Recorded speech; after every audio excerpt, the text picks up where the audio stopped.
A good internet, by the way. Just wait once. Okay, fine.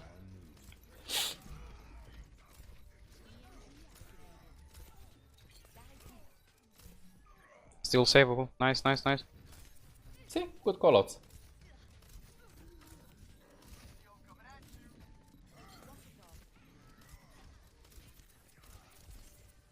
Ryan's low, Ryan's really low.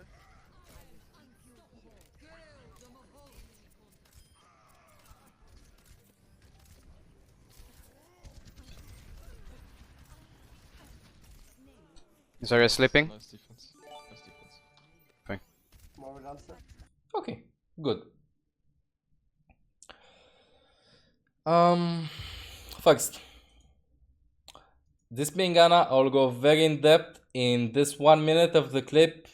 Probably a lot of people will understand a lot of things, okay? But first I want to see the team comps. Wait, you press tab when you get out.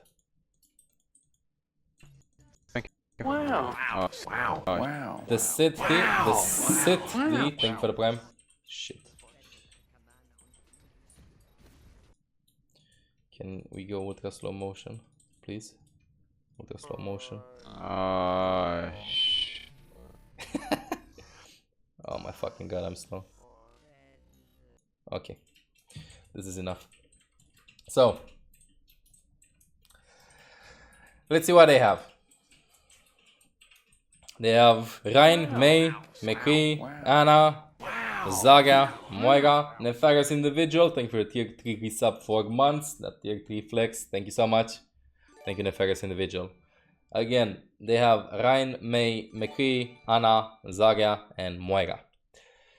Their team comp, number one thing when playing Anna, can something kill me from them? If I'm at a distance. Rein cannot kill me. I need to dodge fire strikes and shatter if he's really close. I shouldn't be in shatter range anyway. Mei right clicks, no damage, fall off. Need to keep an eye out for them, specifically this patch. McCree can dink me, I can get slip. Zarya can't do shit. Moira just throws an orb at me, but I wouldn't expect Moira's to be like this high rating. Again, I'm going to try to explain based upon the elo you're playing at also. So there's no way a Moira is going to throw a damage orb at you because she knows that you're going to be forced to nade yourself in the specific rating. So again, long range threats, right click from Mei, probably high noon or shots from McCree, and also some Anna sleep darts or nades. Again, I don't expect Annas to do very aggressive plays in the specific bracket of the rating system, apart from maybe sleep darts, depends. Your team comp consists of Anna, Soldier, Zarya, Sombra, Rein, Zen. It's a very good team comp, in my opinion. Both team comps are okay-ish for this elo. You probably just use Visor or just swapped. I think you just used Visor or you're using it right now. You're gonna have EMP, Shatter. He just swapped to... No, he's using Trance right now because you can see his hands over there. So he's going to stall point for a bit. Okay. Most important thing. Anna's dead. The Anna being dead means they're going to be in a 5 versus how many people are going to touch point from your side. You cannot do high rating plays in this particular elo by give them a tick or two, and also even if this would have been a top 500 game, would have been very hard to tell your team, yo, back out a bit and engage at 90% when they almost cap it, so EMP and, you know, smart plays. You're not gonna do that. People are just going to go on point constantly. So, what you can say is Anna's dead, or only Moira heals, stuff like that. So, you don't need to be afraid of sleep darts, of nades, or other shit. What I want to say is, I don't know the ult charge of the enemy team that they have. In this particular scenario, I saw that McCree high nooned. If I would have had probably the previous 2 minutes, I would have told you, McCree hasn't high nooned in a while, keep sleep dart for high noon. Specifically because, again, it's Plat, probably not going to... He's not going to receive a bubble from the Zarya when he high noons, or a shield from the Reinhardt. Okay, so number one tip, because McCree high noon, keep sleep dart for McCree and try to get into a good angle. Then trances. Rush the nade. A little bit rushed. You wanted to throw a big anti-nade there. Understandable, have a nice day, forehead. My opinion, just keep it for a bit. Because even if you would have landed a big nade onto, like, you checked out their HP at the beginning. So first, he was bubbled. Second, there were only 3 people on point. You could have only seen 3, only 2, I mean. because I don't know where the other was, because you see 3 people and you only see Ryan and Zaga, so one was somewhere over here. You land the nade, I think. Okay, okay, go in, go in. But yeah, again, like, no value out of the nade. For 8 or 9 seconds, you don't have any value, you know? Like, literally. Every time, Ana's abilities are very, very important. Always try to get something out of them. By you throwing the nade, what did you get? You got nothing because you aimed at the shield. You know when it would have been worked? If the Reinhardt was not alive, and he couldn't, like, the possibility of you landing a big anti-nade over there was very slim. The Rein was bubbled by Zarya, the Reinhardt had his shield up, and they were also full HP. The value you got was kind of low. You could have kept it for a while and tried to get more out of it. Because, let's say hypothetically speaking, even if you would have landed the nade, what could you have done? Like, Ryan is purple and Zarya's purple, but like full HP, and who can box them down? Zen can box them down from there, and Soldier kind of okay because they're in a crossfire, might be doable, but it's highly unlikely you're gonna land the nade. So again, keep your nades in this specific scenario, just keep your nade for a bit. Good thing though, I admire this, you did unscope shot and nade, okay? Very important with Ana. Before you throw the nade, do unscope shot, then nade. Okay? So you like animation cancel the nade throw. So this was a very good thing. I like the fact that when you get out, you try to go into a certain position and you don't freeze in that spot. My problem with this is you went onto the wrong side. And I'll tell you why in a second. I got EMP. Okay, okay, go in, go. Okay, okay, go in. That's good. Cool trick. A lot of people don't know. Press tab. Press tab so you know when Sombra is going to come. I'll tell you why. Look at Sombra. Just don't die, Sombra. He's dead. Depends on how much this has been contested. Might take a little bit more than 10 seconds to respawn. Press tab. Oh, so 1 second, 2, 3, 4, 5, 6, 7. I got EMP, he said, when he still had 3 seconds to respawn. You know? And okay, okay, go in, go in. Okay, okay, go in when he was still respawning. If I would, I don't know, play Soldier in this particular scenario and I would tunnel vision, of course I wouldn't throw myself on point. I would just stay on high ground. I would have probably gotten debated by you. Because, okay, go in, I understand, like, we're gonna EMP now, you know? Like, you need to pay attention to when they're going to do it. You press tab, or if you cannot remember when they respawn, so it's like this. Like, they respawn here, and they need to go there. You kind of like, they respawn, it takes them 1 or 2 seconds to get here, 1 or 2 seconds to get there, so he can like EMP soon, so to say, you know, but not now. You might debate people. I've seen it a lot of times. People going like, you ready? And they say, yeah, I'm ready. And then you hear somebody, no, wait. And then they go and then they fuck up the combo because, I don't know, Hanzo was 98% instead of 100%. I try to be more specific in comms. When? Sleep Dart was okay in my opinion, but there was no way the Reinhardt would have dropped his shield. I know you watch my stream a lot, forehead, you're a mod. But in this particular scenario, there was no reason for Reinhardt to drop his shield. He drops his shield when he wants to hammer or wants to fire strike. Right now, he's protecting somebody in the back. He's trying to deny like things. If he drops his shield, no value out of it. So the Sleep Dart, okay as an intention, but the execution came with experience. Comes with experience. English. Keep in mind what I told you at the beginning.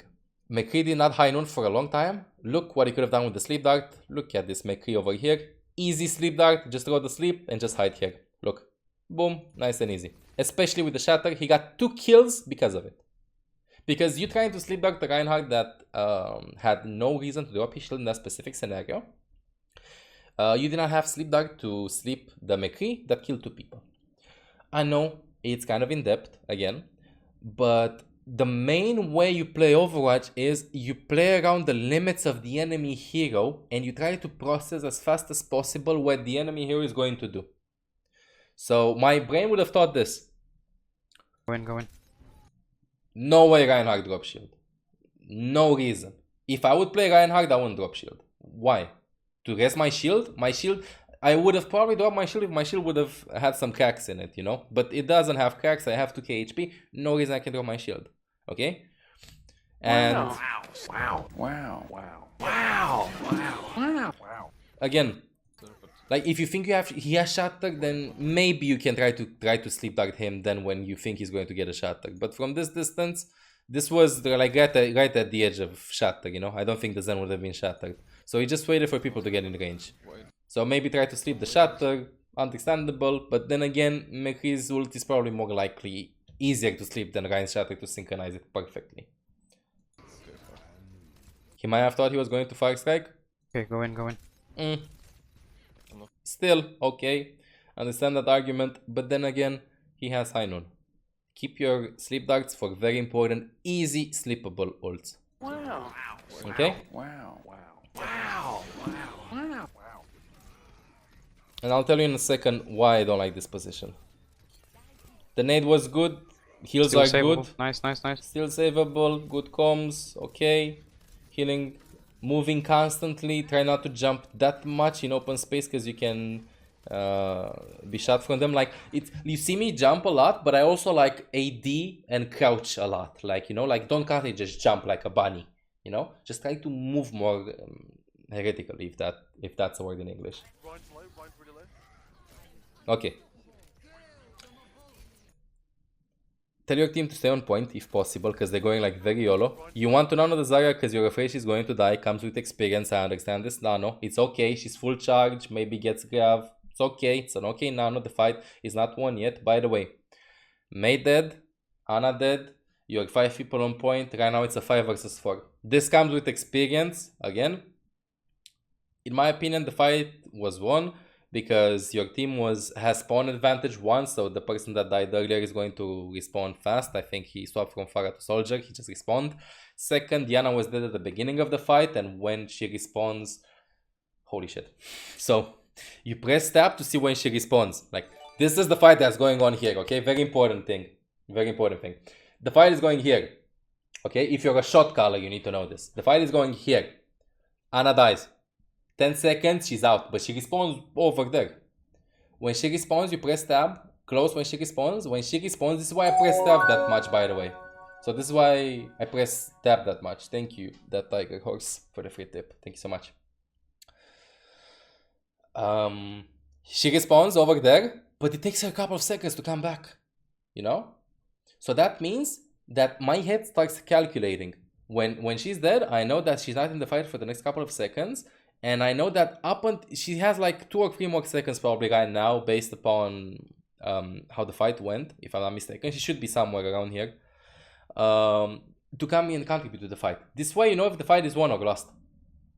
I hope it's not like that complicated, but this is why a lot of people know how to do it, when to do it, because this is why people overextend runes and have problems with it. Specifically, in my opinion, in GM scrims even, people don't know when the fight is won, and they overinvest ultimates and they fuck up. You can, of course, apart from the visual cues and what's happening and what you hear and stuff like that, you can understand. But one important thing is, if they're engaging 5 versus 6 and let's say they get a pick, always press tab and see when the team is going to respawn and come back. Another good tip, see with what they respawn. If they would have respawned with a Widow, maybe she could have shifted here, would have took her like 1 more second to shift here and kill everybody. By not pressing tab, you wouldn't have been aware.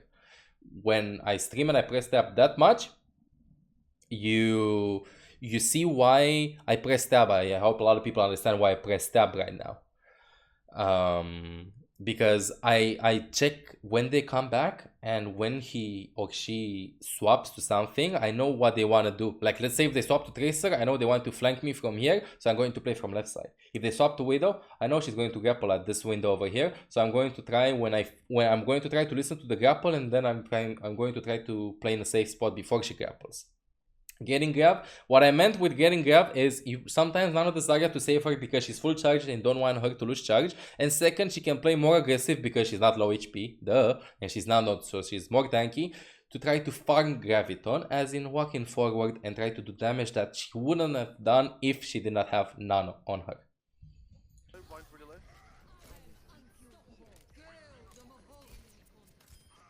They're overextending as fuck. You don't have to worry. Ryan dead, 3 people dead, that's it. Okay? It's very important. Let's just continue the clip. overall, mechanically speaking, unlucky nade. Happens. You want to go help them. Zarya sleeping. Okay. Okay. Fast thing I want to say. If they don't have anything with vertical mobility to contest you, let's say dive tanks, or they don't have anything long range threats to do something to you, go top left in this particular scenario. Don't play from right side. If you have the time. In this exact specific scenario, you have a Zen on point. He's getting back. You wanted to heal him. He's not getting damage anyway. If you would have went left side with the soldier, nobody could have contested you. McCree would have been mid-high nooning, coming late. Would have slapped him. You could have had a better angle for the nade. May couldn't do shit to you because the soldier was uncontested on high ground. So this, you see a lot of the times, specifically in every elo actually, DPSs just go top left and try to get this high ground. You can do that with Ana also. I don't have the luxury usually to do it on stream because people are fighting on point and it takes me some time to climb the stairs. You could have gone here at the sacrifice of Zen, to be honest, because like you respawned, and now if you would have went up left, 3 seconds would have been lost. I got EMP. You know? Okay, go in. I understand at the same time that maybe you knew that Zarya was coming from the back and maybe you thought that they were going to focus Zen. So I understand this decision also. But thinking about it, I'll admit that I was wrong in this particular scenario because I would have actually went to the right side also because Zen was the only one contesting point. And I thought that they would focus him. But still keep in mind, if you have time to go top left and they will not die on point or nobody's on point, and if you go point you die, so still you have time, just stay top left and try to get it. It's a very, very good spot to play from. Okay, go in. So again, overall, what can we get out of this? Just keep in mind that you're in a 5 versus 6 or how many people are going to touch point. Thank you. Just don't die for it. Try to get more value out of your nades. Executional wise, mechanically speaking, was okay. Maybe try to keep sleep dart for important ults such as Genji Blade, Soldier Visor, I don't know, High Noon and other stuff like that, instead of like trying to sleep dart the Reinhardt in this particular scenario. Or even trying to sleep dart the Reinhardt when he was about to shatter. Maybe that's what your intention was also. Don't you bait your team with the callouts. And yeah, another thing I wanted to say, very important thing. Right now, you're in open space. Okay, so right now you played from a very good spot. There was still a May and McCree mid. They could have. Your HP is 161. If they do 160 damage, I don't know how much damage they do right now, to be honest, from a long distance. They could have left you at 1 HP and then like, or just tap you instantly, both of them, you know, like double tap you. So you're sitting in the open. So just walk back a bit, you know, like play from here from the beginning. So they cannot see you in mid, you isolate the angle, they can't see you from the right side. Okay, this is one thing I wanted to say. So here you start good, then you walk in front, right now, you're killable. They can see you, you can die, you know. But if you would have stayed back, easy. Also, you would have moved that much and you would have had easier time aiming. Just don't die, Sombra. So again, let's watch the whole clip. Just don't die, Sombra. Forget. Value of the nade, spoken about that. Go right side, trying to pocket the Zen. Okay, keep the sleep dart for McCree's ultimate if you know he has it. Rotate the right side, heal them up. EMPs, good nade after and good heals onto the Zarya. Very important. Like you did 2 shots to keep her alive, and then just like threw the nade after. Very good execution. Don't walk in front because you're at the verge of getting killed from mid. Also, good call outs overall. And another thing you could have told them, don't overextend. That's another call out if you can't keep up with the numbers just yet. Like overall, yeah, I know mechanically speaking, you could have walked left side. They weren't looking at you, just quick scope the Zarya once or twice. But overall, not to go way too in depth. Okay. So just tell them right now, don't overextend or help the guy or stuff like that. Overall, these clips were flex clips. I did not want to start this series with flex clips. So Whisper, you're unmodded and you're banned at the same time. And you're not my video editor anymore, by the way. Because these clips are very good executional wise, and the things that I've covered are very finesse-like, okay? I want clips, for people that are going to study in the future, I want clips that go like, should I have done that or that, you know? Should I have done that or that? Those are the clips.